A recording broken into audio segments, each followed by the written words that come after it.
કોઈ અરીસાએ તમને પકડે અંદરથી હાથ બહાર કાઢીને કે જતા નહીં, પછી હું ખાલી થઈ જઈશ. દુનિયાનો દરેક સંબંધ જો મિરરની જેમ ટ્રીટ કરી શકાય ને, તો હું માનું છું આ જગત સૌથી સુખી થઈ જાય.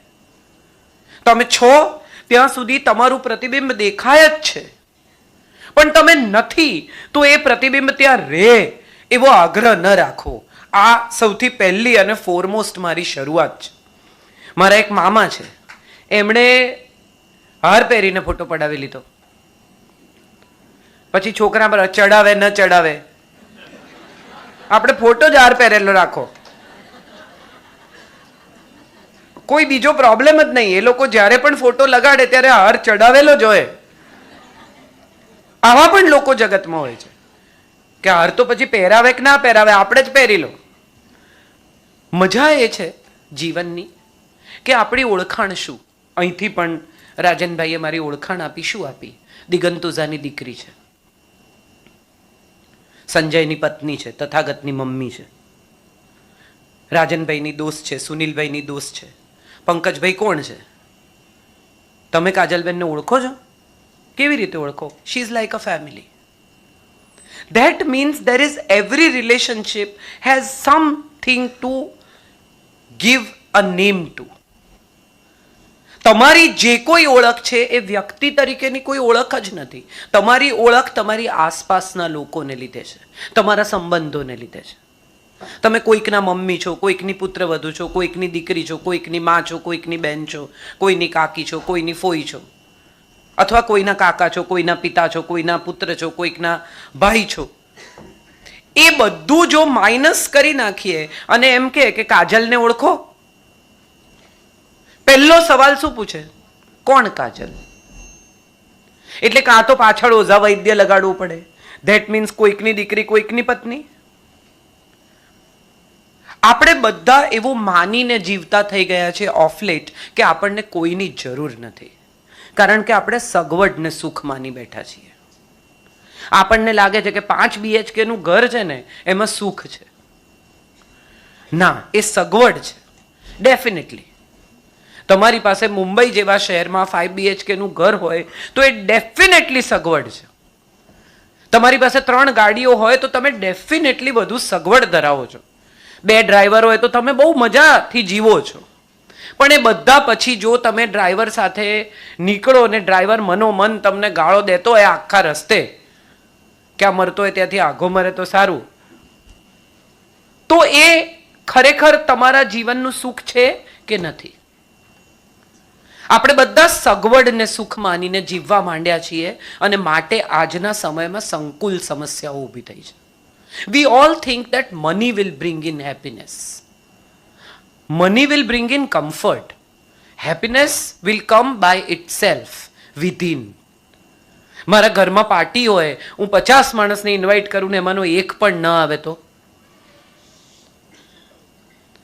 સેલિબ્રેશન નામના શબ્દ સાથે લોકો જોડાયેલા છે.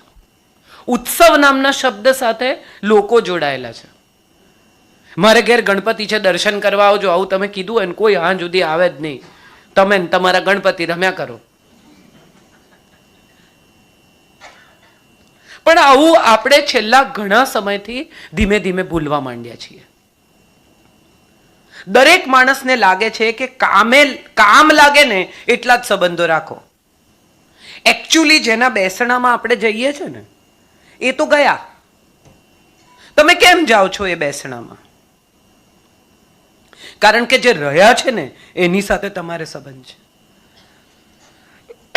જે ગયા એની સાથે તો તમારે લેવા દેવા જ નથી. હવે એને ખબર પડશે કે આટલા લોકો આવ્યા હતા, આમ ત્યાં બેઠા હશે કે આમાં કોઈ ચેકલિસ્ટ નથી. અને મોટા ભાગના લોકો બેસણામાં એટલા માટે જાય છે કે નોંધાવી દે કે હું આવ્યો તો. એનાથી આગળ એક મજાની વાત એ છે કે આપણે કોકને ત્યાં લગ્નમાં જઈએ ને પછી ચાંદલો કરીએ કે જે બી કઈ ગિફ્ટ આપીએ. હવે તો બધા લખે છે ભેટ ચાંદલો અસ્વીકાર્ય ફલાણું. એ બધા પછી મજા એ છે પરિસ્થિતિની કે આપણે બોલાવવા પડે. આપણે આટલા લોકોને ઘેર ગયા હતા ને તો હવે આપણે ઘરે આપણે ઇન્વાઇટ કરવા પડે. બધાનું ખાઈ આવ્યા છે તો ખવડાવવું પડે. માટે લગ્નો મોટા થઈ જાય, માટે તમારા સમારંભો મોટા થઈ જાય. બહુ જ વર્ષો પહેલાં જે લોકો વડીલ હશે એ બધા જાણતા હશે કે લગ્ન થાય ને દીકરીના તો એવું નક્કી થાય કે ભાઈ એક જણ કોઠી આપશે, એક જણ તપેલી આપશે, અમુક લોકો થાળી આપશે, અમુક જણ આ આપશે, અને લખી લેવામાં આવે. 25 વર્ષ પછી એ લિસ્ટ તમને મળે કે કોને ત્યાંથી શું આવેલું, વાસણ ઉપર નામ લખ્યું હોય કે ફલાણા ફલાણાના ઘરેથી આ વાસણ આવ્યું છે, અને એમને ત્યાં લગ્ન હોય ને ત્યારે તમારે એ વાસણ એને રિટર્ન કરવાનું, એ તમારી જવાબદારી છે. આ એક સામાજિક બોન્ડ હતું. પણ આવું સામાજિક બોન્ડ હવે રહ્યું નથી. હવે ભેટ ચાંદલો અસ્વીકાર્ય છે. એટલે તમે ત્યાં જાઓ તો તમારે મોઢું બતાવવાનું છે કે ભાઈ અમે આવ્યા છે. મોટા ભાગના તો હવે ઘેરથી જમીને જાય છે, એટલા માટે કે ભાઈ આપણે ત્યાં એટલું બધું મોટા સ્પ્રેડમાં ખાવું નહીં, અમે તો ડાયટ કરીએ છીએ, અમે તો ઇન્ટરમિન્ટન કરીએ છીએ, અમારે તો ચોવિયાર હોય ને અમારે તો ફલાણું હોય.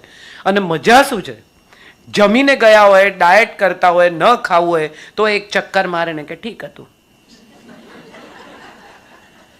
કમેન્ટ તો આ જ છે. દરેક વખતે બીજાને ત્યાં શું નથી એનું એક લિસ્ટ આપણી પાસે રેડી હોય છે. કોનામાં શું ખૂટે છે એ જોવાની આપણને બહુ મજા આવે છે.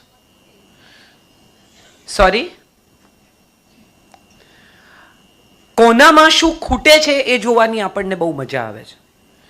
તમે કોઈ પણ માણસ વિશે જાહેર ચર્ચા સાંભળી છે, નોંધી છે કોઈ દિવસ?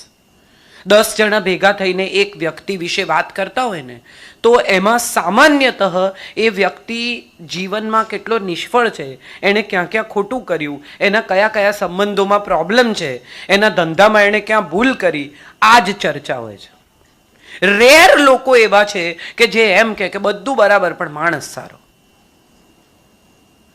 આપણે સામાન્યતઃ એક માણસની સફળતા કે નિષ્ફળતા એના બેંક બેલેન્સ પરથી, એના ઘરની સાઈઝ પરથી, એની પાસે કેટલી ગાડી છે એના પરથી, એ કોને કોને ઓળખે છે અને એની શું પહોંચ છે એના પરથી નક્કી કરીએ છીએ. ખરેખર એ સંબંધનું માપ છે કે નહીં એવું તમે તમારી જાતને પૂછજો. કોઈની પાસે બહુ જ પૈસા છે, કરોડો રૂપિયા છે, પણ એ કરોડો રૂપિયા પછી એ માણસને ઘેર જઈને તમને એક ગ્લાસ પાણી પીવાની ઈચ્છા નથી થતી, તો એ સંબંધ ગણાય કે ન ગણાય? આ તમારે તમારી જાતને પૂછવાનું છે. અને કોકનું ઘર 1 BHK હોય પણ તમે ખરી બપોરે 3 વાગે ત્યાં દાખલ થઈને એમ કોક ભાભી ચા પીવડાવો યાર, અને બાઈ ઊંઘમાંથી ઉઠીને મોઢું ધોઈને તમારા માટે હસતા મોઢે ચા મૂકે, તમે કયા ઘરે જશો?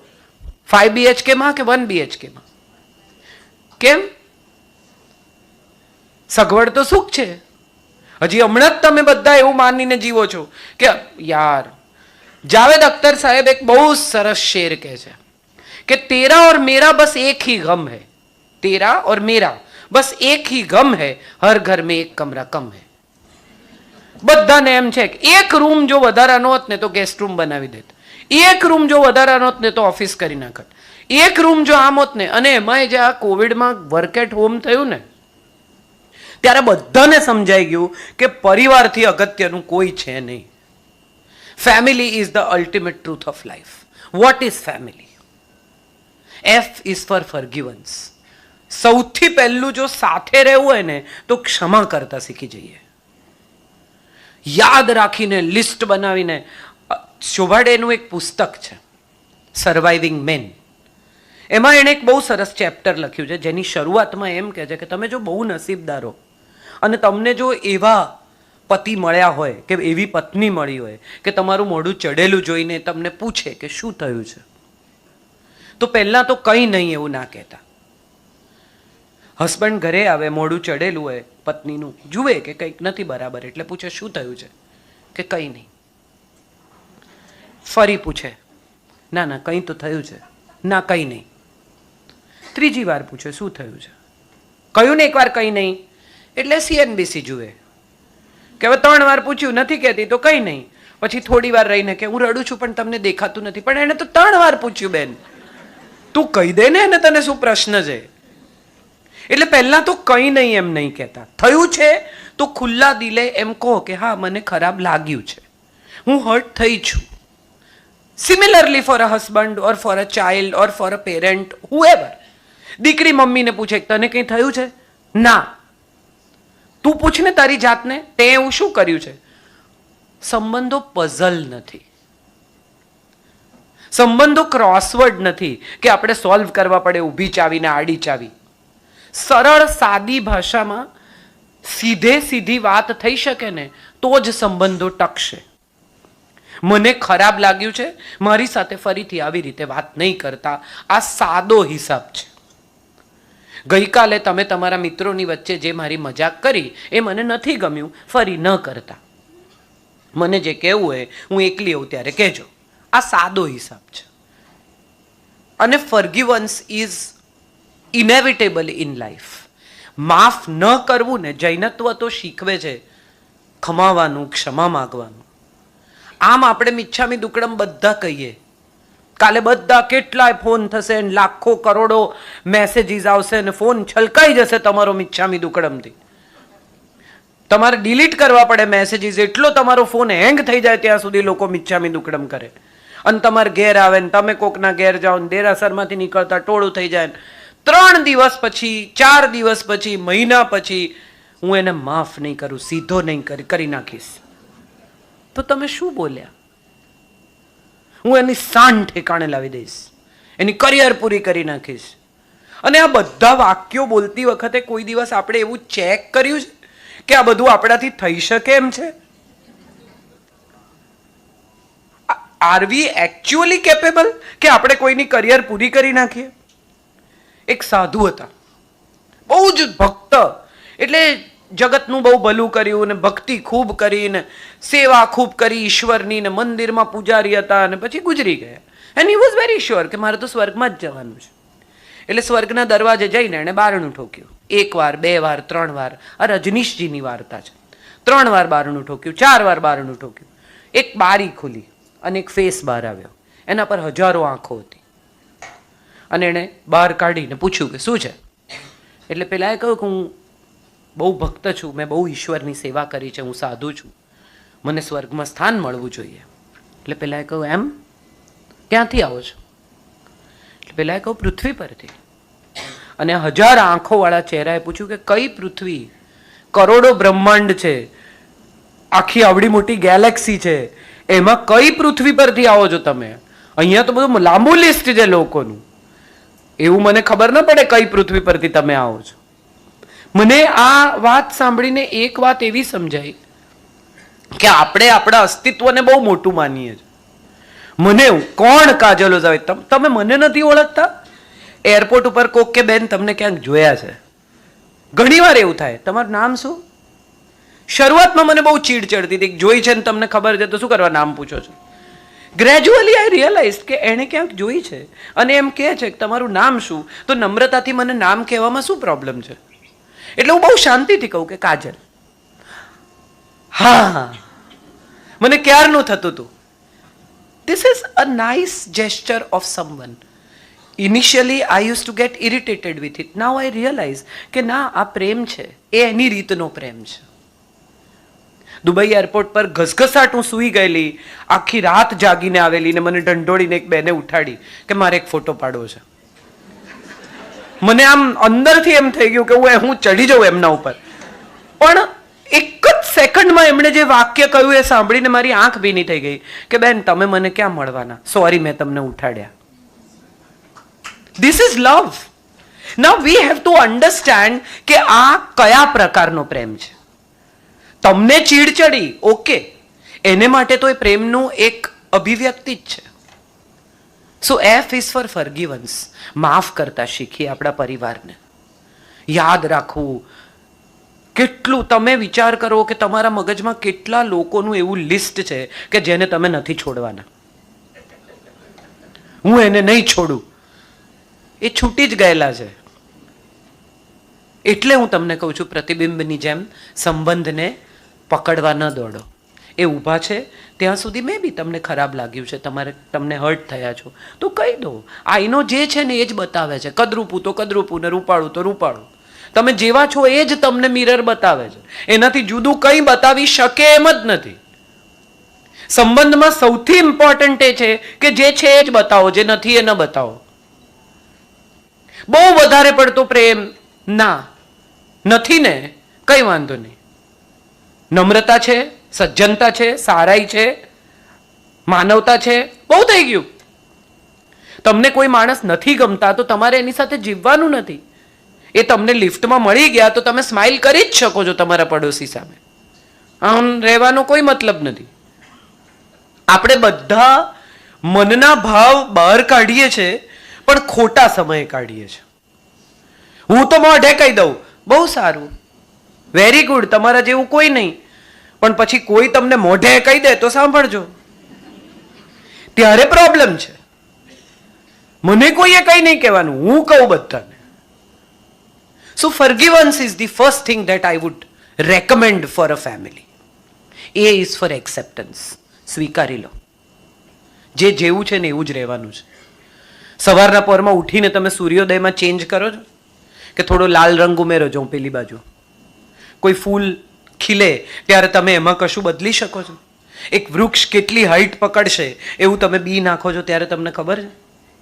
તો એનો અર્થ એમ થયો કે કુદરતની દરેક રચનાની જેમ માણસ પણ કુદરતની રચના છે, અને એની પાસે એનો પોતાનો ભૂતકાળ છે, એનો ઉછેર છે, એની માનસિકતા છે, એના અનુભવોમાંથી એને લાધેલું જ્ઞાન છે.